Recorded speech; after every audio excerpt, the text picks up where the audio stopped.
All right, Coach, you give us an opening statement. We'll take questions. You know, we played 3 games in this tournament, and you know, 3 very good teams. Loyola Marymount's had a great year. You can see why they've had that great year. You can see why they won the Jamaica Classic earlier in the year.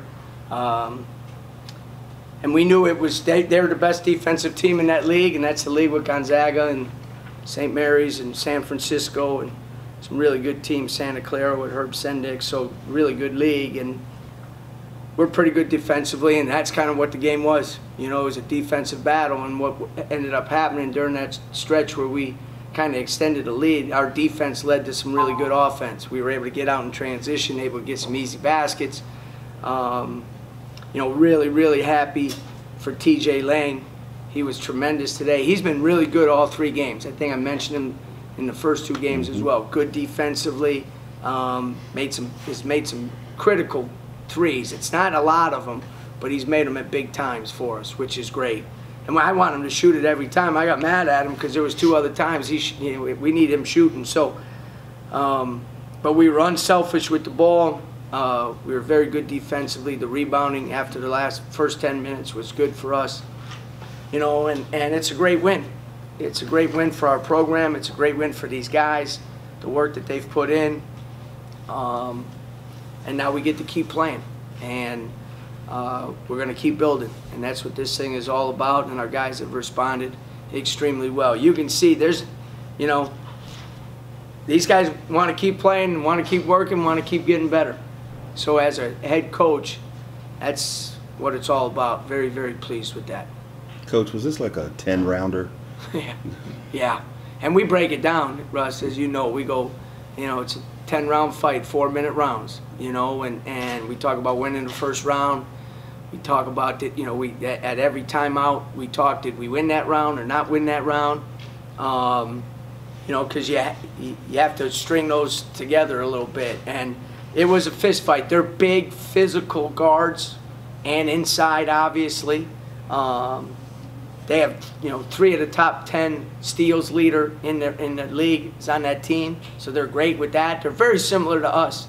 They really are. They're very similar to us. And Mike said he's done a great job there. He's done a great job. And we were just a little bit better today, which is what you need to do. And to get to 22 wins for our guys is a tremendous, tremendous accomplishment.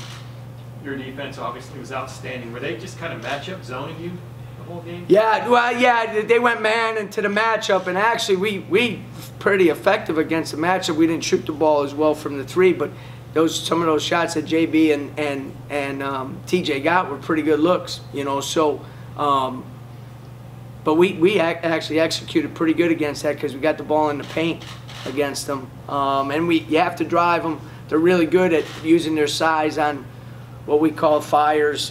So they put 2 guys on the ball, and you got to get it out of that. And they're big and long on that.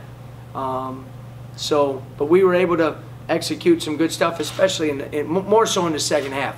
First half, their physicality and their aggressiveness on the ball had us on our heels a little bit, especially early. Then we kind of settled in. I think we went 12-5 the last 2 rounds of the first half, which kind of got us in a good spot, and then in the second half we were much better offensively. Coach, what changed at halftime? What was your halftime talk? You know, I said defensively we were good.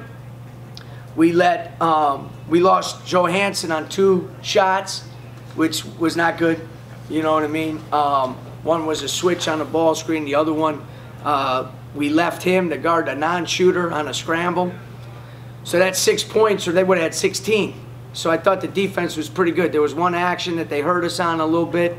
We went over that. But I said we just need to, you know, keep playing the defense that we're playing. But offensively, we got to get better. We got to be stronger and tougher with the ball. Every catch got to be with 2 hands. Mike went for a pass on an inbounds with 1 hand. You can't do that. When you're playing, you know, coach in the NBA. I mean, he won national championships. He's a hell of a coach, and they play tough and physical. That's how they won in Jamaica. So we knew it, but sometimes until you go through it, and we responded. We're much tougher offensively in the second half. just talking about the mile markers of a program, this program has never played a game in April before. Now you're going to play 2. Yeah, I mean, it's, you know, that's why you play in this tournament, to you know, continue to play and go through these experiences. You know, we talk about building this thing, and you look at the other programs that have played in this tournament, you know, and what they've done after. We're trying to follow that same path, you know. You know, we talk about doing some special stuff. 22 wins ties the most wins in the history of the program. Now, the 2 other teams went to the NCAA tournament, so obviously they had a greater accomplishment. The facts are we weren't good enough or experienced enough to go to the NCAA tournament this year, or the NIT. And then, you know, but towards the end of the year, we were still in the mix there, you know. Banged up a little bit, but that's an excuse. You got to figure out a way, but we weren't ready to figure out a way. So this was our next best option for us, and it was a great option. And you have to continue to do the things necessary to build the program, and that's exactly what our guys have embraced in this. You know, you play in this, and to play the home games, you have to spend some money.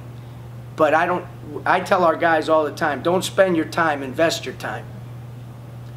And we didn't spend this money, we invested this money to play these 2 home games. That's why you play this. And who are you investing in? You are investing in 13 scholarship guys that decided to come here and play when there was no reason to do that. And to build something special here and to take the first step. That's what you're investing in. And when you invest, you have no idea if you're going to get a return on your investment. Because it wouldn't be an investment if you were guaranteed. But you have to take that chance. And if you look at the programs that have played in this, that's what they've done. And to be the type of program we all want to be, you have to invest. And it's paying off right now. Probably a good investment at this particular point. You know what I mean? A good investment. And it's great for the guys. And to be honest, at the end of the day, the student athlete welfare and the experience that they gain from this, we know it's not the NCAA. It's not even the NIT. They only take 32 teams in the men's NIT. But it is something that those guys will remember this stuff the rest of their lives. And that's, be honest with you, that's why you do it. And guys are growing, and you can see them do it. So as soon as I leave this soapbox, I'll answer any more questions if anybody has them. You talk about Alexis yet? No, 3 games in a row with a double-double. I mean, what's he been doing in these games? He's being Alexis Yetna. You know, I didn't even think he had a double-double. You know what I mean? But he's got such a great feel. The 9 defensive rebounds were big for us. You know, because a lot of times when you play a team like that, you got to keep their 5-man off the glass, but you may not be able to get it because he's so big. If you release on him, he plays over the top of you. So our 5-man, and Mike had 8, which is an incredible number because that's hard to do against a 7'3" guy defensively because you're more wedging and holding the wedge as opposed to rebounding, and that's how Lex gets some. But you're starting to see both those guys, 8 and 9 defensive rebounds for those 2 guys. You know, sometimes the guys complain when I jump their butt about not rebounding. They'll say, well, Lex is getting all of them. Well, you know, go take them from him, and they're starting to get a little competitive in terms of the numbers, which is good. But, you know, what we need to do as a program, you know, Lex has emerged, and maybe a little bit of a surprise, you know, as we keep looking forward to the future. We need guys to make that same jump in 1 year that Lex made in the year that he sat out, because that again adds another foundational piece to the program. You're a Chicago guy. You're going to play DePaul. Yeah. How excited are you for this? I'm really excited for our guys. Obviously, a little special excitement for Xavier Castaneda to be able to go back home as well. I grew up watching DePaul. They were my favorite team growing up. You know, going all the way back to Dave Corzine, one of the best players that ever played there, went to my high school, 10 years older. I always say he was the second best player that ever played at Hershey. You know, and DePaul was great during my childhood, and so I loved them. I saw some games where we'll play, and then a lot of games at the Rosemont Horizon. That was not too far from where I grew up. So you used to be able to go in there and sit at the upper deck and watch games with, you know, Clyde Bradshaw and, you know, Terry Cummings and Mark Aguirre and, you know, Quentin Daly, who left and went to San Francisco. I mean, I know them all. In Channel 9, that games were on Channel 9. So it's fun. It's fun. I think you got two programs that are building, two programs that have a vision where they want to get to, and using this tournament to kind of push that forward a little bit. So it will be a fun 3-game match, just due to the fact that you got two programs that played in this to try to build for the future. And I have all the world of respect for Dave, the coach there. He did it once there, and I think he's making great progress again. I used to go to Ray Meyer basketball camp when I was a kid, up in Three Rivers, Wisconsin, 2 weeks outside. So I mean, it's great. It's great. Rosemont Horizon still there? Rosemont, it's All-State Arena now, right, Dave? Yeah, but they don't play there anymore. They have a new place down by McCormick Place. But you'll like it. I saw the Scorpions there. All right. Nice. Yeah, I figured you'd be big on that. All right. Anything? This has digressed immensely. All right, guys. Thank you.